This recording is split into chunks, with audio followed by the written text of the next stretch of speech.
Hello everyone, welcome. Spencer here. Today I just wanted to talk to you about something that I think was a big level up moment in my Magic career. It's not really a career at the minute, it's just a hobby. In my Magic playing style, understanding of the game, insert correct word there, I guess. English, so good. So, and it was just again this big level up moment that I had. And it was back when I think I'd been playing for about a year at this point, and then I was back when I used to play Standard, and I was introduced to Simic Flash deck, and I really liked my Simic Flash deck. It was a lot of people at the game store knew me for being a Simic player, and I've kind of like half put it back together. I don't have it in its entirety because I sold all my Brazen Borrowers because I saw all the reprints coming in, so I sold them while they were still pricey and being used in other formats. So I don't have those anymore. But for the most part, I have it put back together because I'm going to a Pioneer event, and I'm going to play my old Simic Flash deck or a powered down version of my old Simic Flash deck at that event. But that's not the point I'm talking about. What made me have this level up moment was this deck, and it was that when we're playing Magic, there are phases within the game. So at the start of your turn, you'll say untap, upkeep, draw. You have your untap step, you have your upkeep step, then you have a draw step. But you then go to your main phase, your attack step, your second main phase, and then you go to your end step before you go to your cleanup. And so it's like it's all well and good understanding that as you learn to play the game, and then understanding that when somebody casts a spell, you can respond to said spell. Yeah, but you can't respond to somebody tapping their lands. You have to wait for their activated ability to be activated or a triggered ability to be triggered, or some interaction to go onto the stack, as it's known.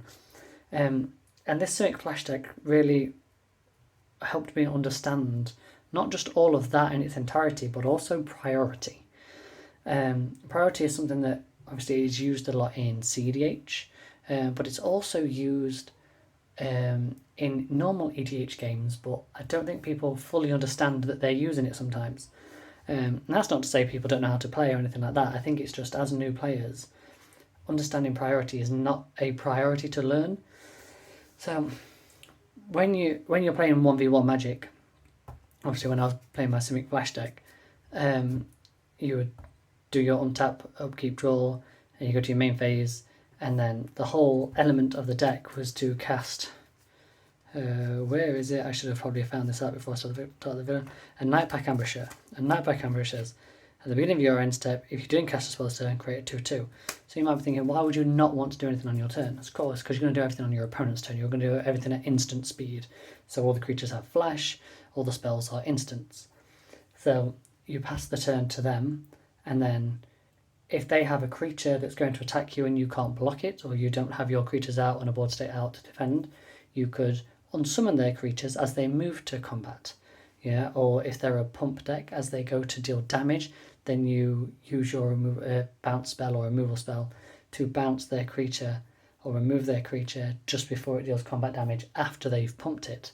So it's a way of 2-for-1 in your opponent, so to speak. So in essence, in Magic, the best time to respond to anything is as late as possible.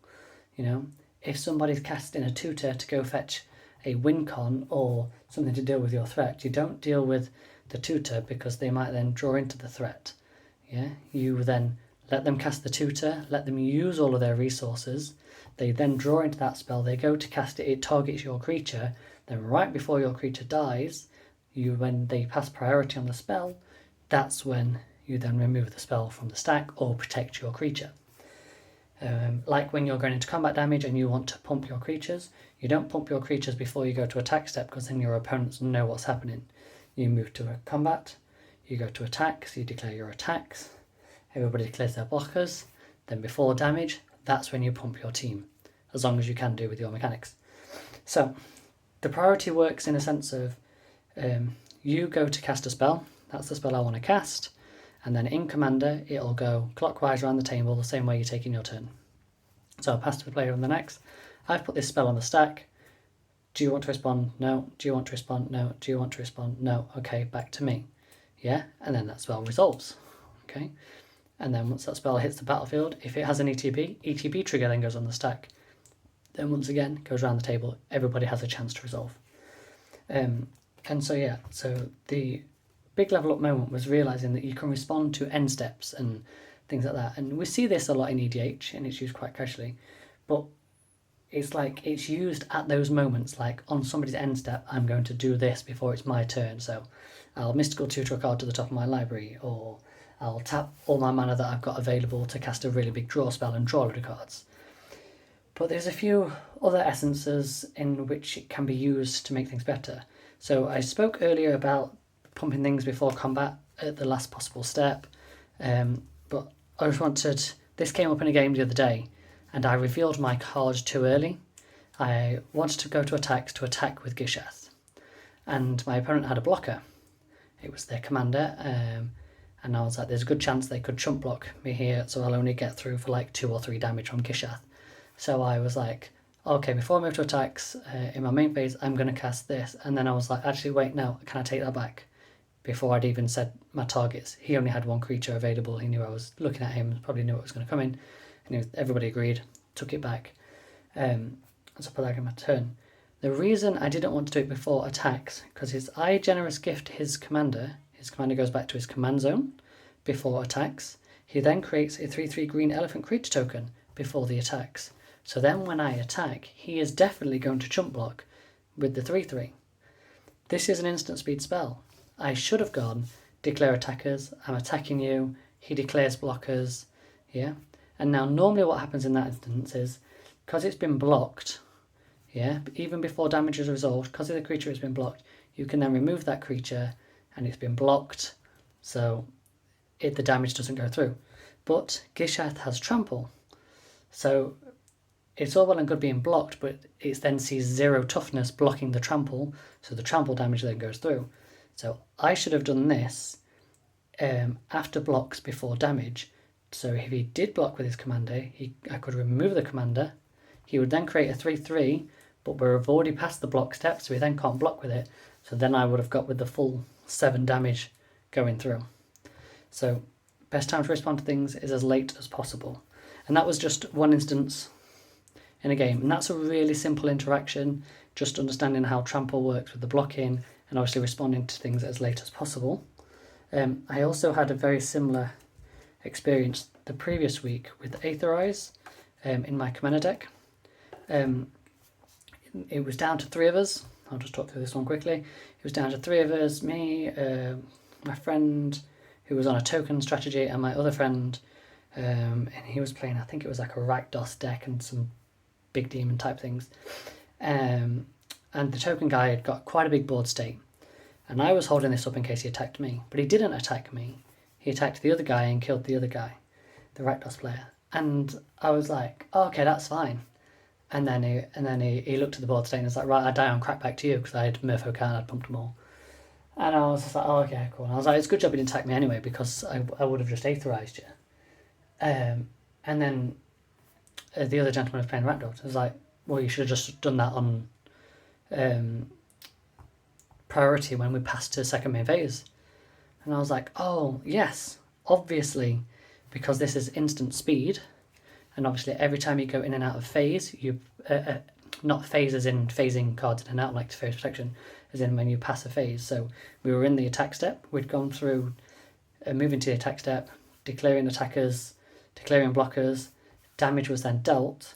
That active player then says, right, I want to move to my second main phase, and priority then shifts around.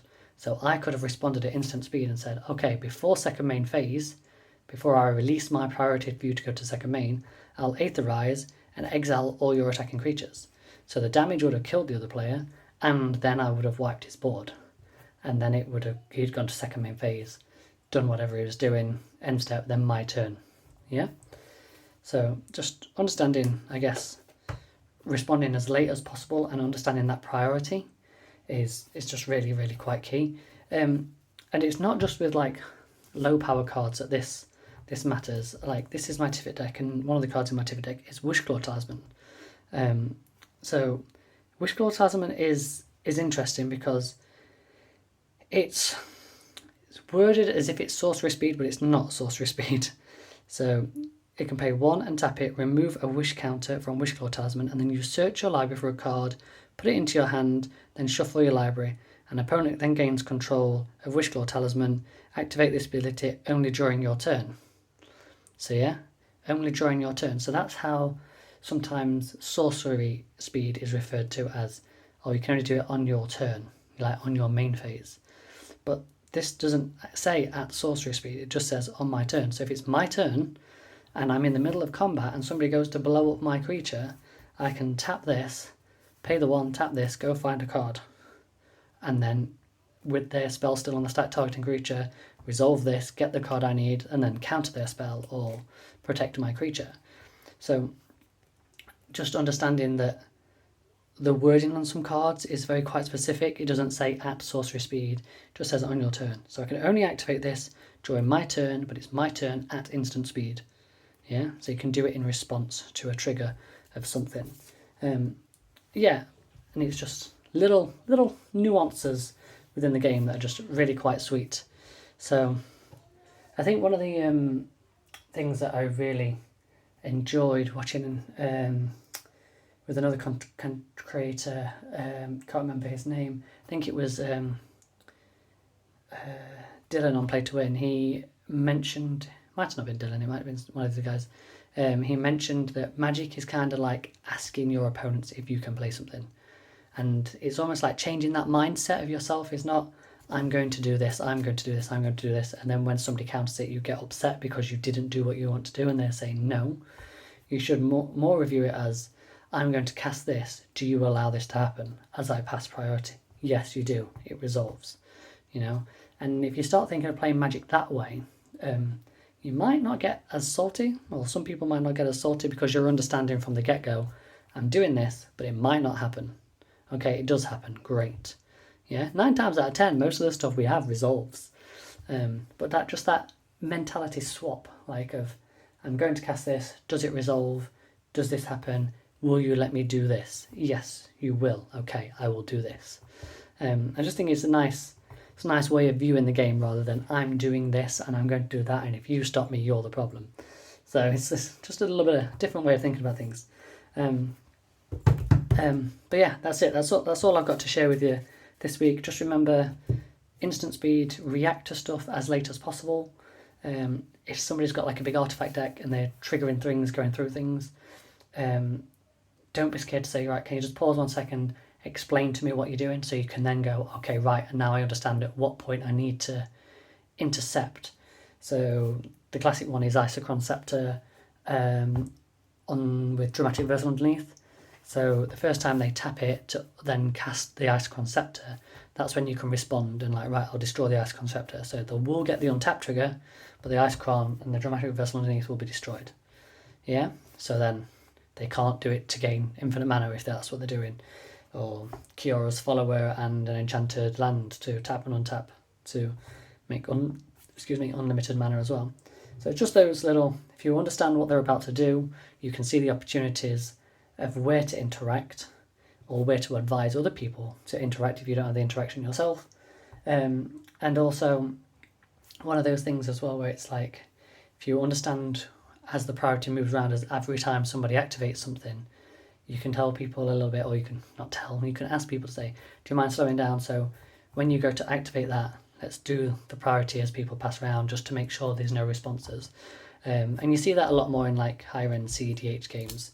And less so in lower end EDH games, because it's just a lot of people just assume their stuff will resolve a lot more easily, which it does do. But yeah, just remember, passing through phases, priority, respond to things as late as possible. When something goes on the stack, priority goes around. Like, it's really good information to know and understand. And if you want to play a Simic Flash deck, that's a good way of, in a 60 card format, if you've only just started playing Magic, to understand that system within the game. So yeah, or it was at least for me. So yeah, anyway, enjoy the rest of your days. Oh my god, that sounds quite finite, doesn't it? Enjoy the rest of your day, and and go out, enjoy yourself, play some Magic, and I will see you all in the next one. Have fun and goodbye.